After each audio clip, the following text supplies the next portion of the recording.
Hey friends, today we will understand what is meant by valuation of goodwill. Let's take an example first to understand the meaning of the term goodwill. Now suppose you want to buy a mobile phone. Then which are the three companies that come in your mind? For me, it's Apple, Samsung and OnePlus. Let's take one more example. Suppose we want to buy a denim jeans. So which are the three companies that come to our mind? It's Levi's, Spiker and Wrangler. And suppose we want to buy a biscuit, then which are the three companies that come to our mind? It's Parle, Britannia and Sunfeast.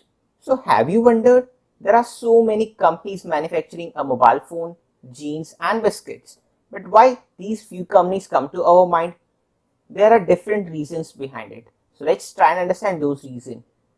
It could be that the company is operating in the market for a long time, so it's consistently producing good products and has won the trust of the people. It can be companies producing product with superior quality. It can be the after sales service of the company which is attracting the people, or it can be the uniqueness in their products.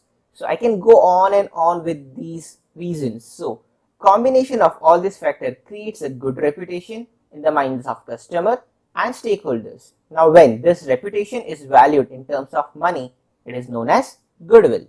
Goodwill cannot be seen and touched, and therefore it is an intangible asset. But why is valuation of goodwill required? We all know accounts show true and fair view of the financial position of the business. Now, in order to know true financial position of the business, we need to know true and fair value of its assets. So, valuation of goodwill becomes necessary. In the coming sessions, we will discuss in detail different methods of valuation of goodwill. But for now, let's see the definition of goodwill. Now, this is a classical definition of goodwill. It says, goodwill is the value of the reputation of a firm in respect to the profit earning over and above expected profit. So, a firm earns more profit than the average profit of the industry because of goodwill. Now, let's understand factors affecting goodwill. Number one, nature of business. Whenever a business is dealing with a high value added product, or it has a high profit margin or stable sales, naturally the value of goodwill of such business is always high. When a business is centrally located or it is located with heavy customer traffic, in such a situation the value of goodwill of the business enhances. Period of business. Generally it is said that older the firm, higher the reputation, because whenever a business operates over a longer duration of time efficiently, it earns the trustworthiness of the people. Number 4, market situation. Generally, the firm which operate in monopoly or limited competition have higher goodwill. Number 5, efficiency of manager. Efficient management results into higher productivity.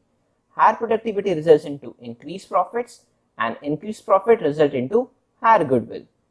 Number 6, other special benefits.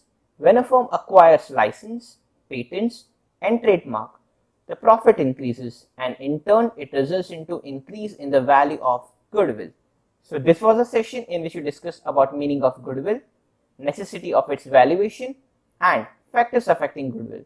In the next session, we will discuss methods of valuing goodwill in detail.